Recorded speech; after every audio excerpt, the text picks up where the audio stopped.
कांग्रेस और उसके साथियों की एक बहुत खतरनाक साजिश से आगाह करने के लिए आया और इस आदिवासी क्षेत्र में आया हूं, तब मेरा ये कर्तव्य बनता है इस खतरनाक खेल से मैं महाराष्ट्र को, देश को, मेरे आदिवासी भाई बहनों को सजग करूं। जाति जनगणना करते हैं, पता लगाते हैं इस देश में कितने दलित हैं, कितने आदिवासी हैं, कितने पिछड़े वर्ग के लोग हैं। पता लगाते हैं हमारी संस्थाओं में आदिवासी, दलित, पिछड़े वर्ग के कितने लोग हैं। पता लगाते हैं मीडिया में कितने हैं। पता लगाते हैं इस देश का जो धन है, बड़ी बड़ी कंपनियां हैं, इनमें दलित कितने हैं, आदिवासी कितने हैं, पिछड़े वर्ग के कितने लोग हैं। दूध का दूध, पानी का पानी। कांग्रेस द्वारा एक जाति को दूसरी जाति से लड़ाने का खतरनाक खेल खेला जा रहा है।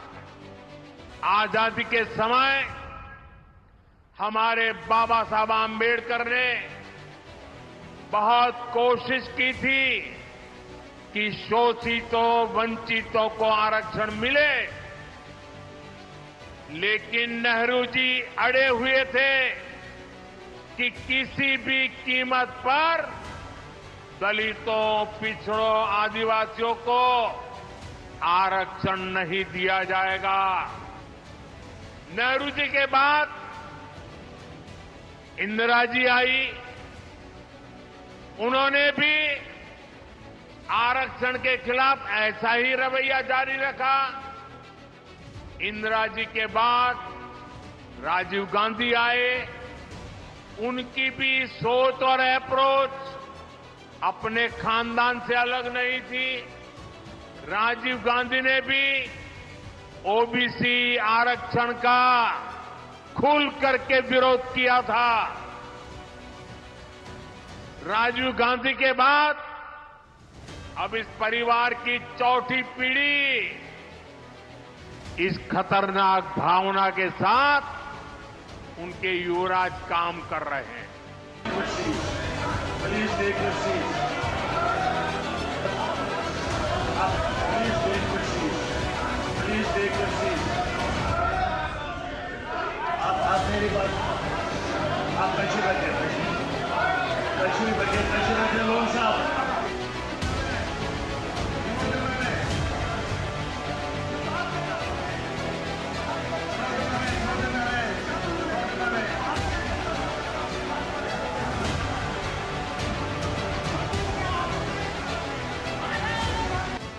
मैं कांग्रेस और यहां अगाड़ी वाले लोगों से कहना चाहता हूं, पाकिस्तान के एजेंडे को देश में बढ़ावा देने की कोशिश मत करो।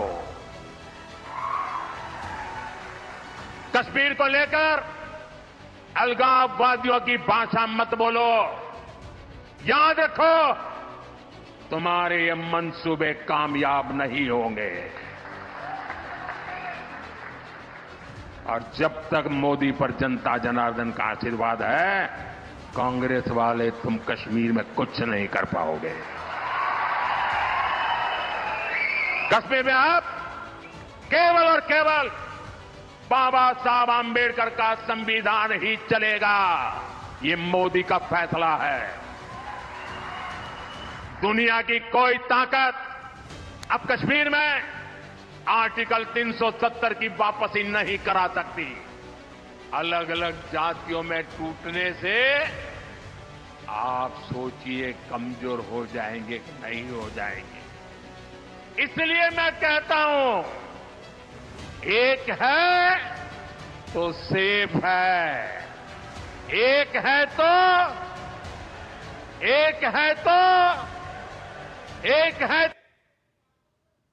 देखिए 2 मिनट में एक्सपोज हो गए।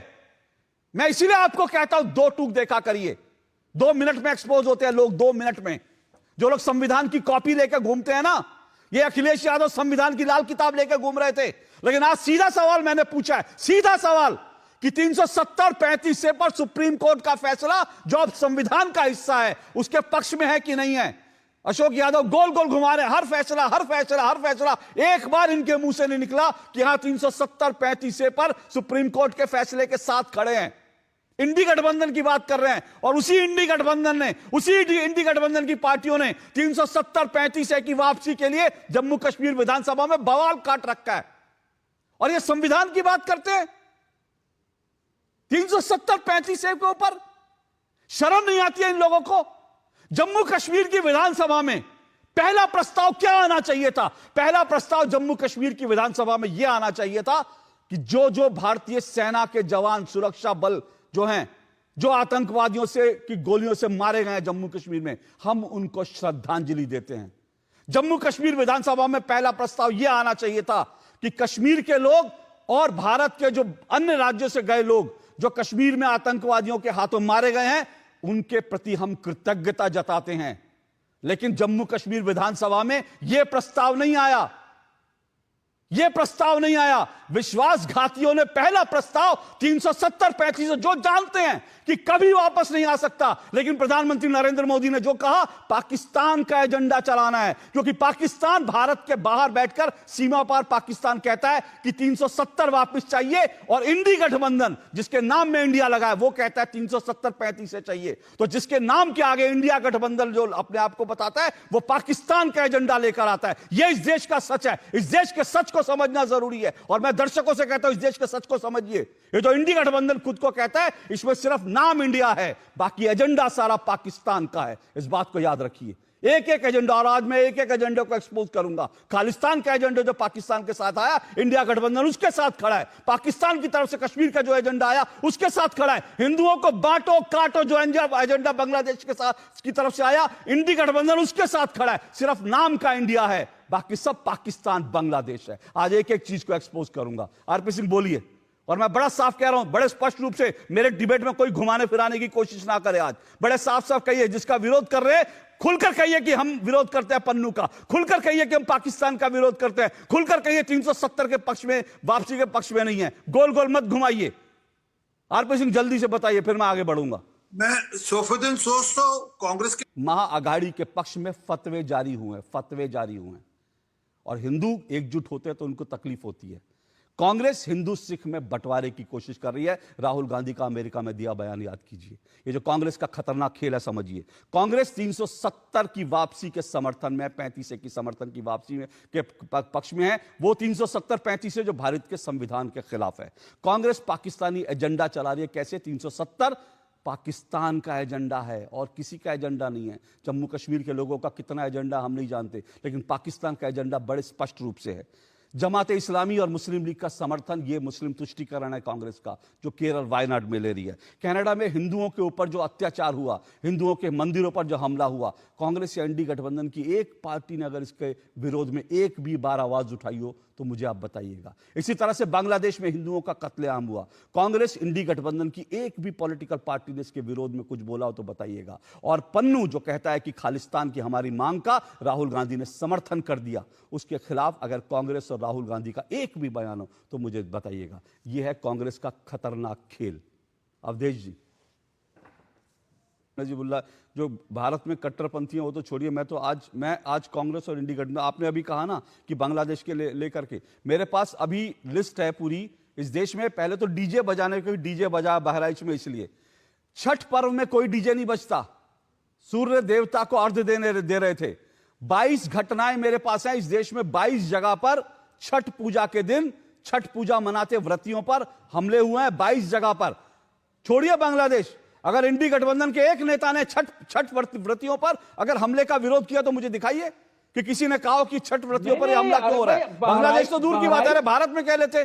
बहराइच में भी उस लड़के सर, मैं बहराइच में आज नहीं, सुनिए अवधेश जी, बहराइच में डिटेल में मैं नहीं जाता। मैं अभी बहराइच की घटना नहीं, मैं एक बात कह रहा हूं, सुनिए, वो एक विषय, नहीं, वो ठीक है, मैं कह रहा हूं वो विषय अंतर हो जाएगा। मैं तो ये कह रहा हूं कि वहां तो उन्होंने, वहां तो नहीं, मैं वो तो वहां तो डीजे बज रहा था, यहाँ तो डीजे भी नहीं बज रहा था। अशोक यादव जी बोलिए, फिर मैं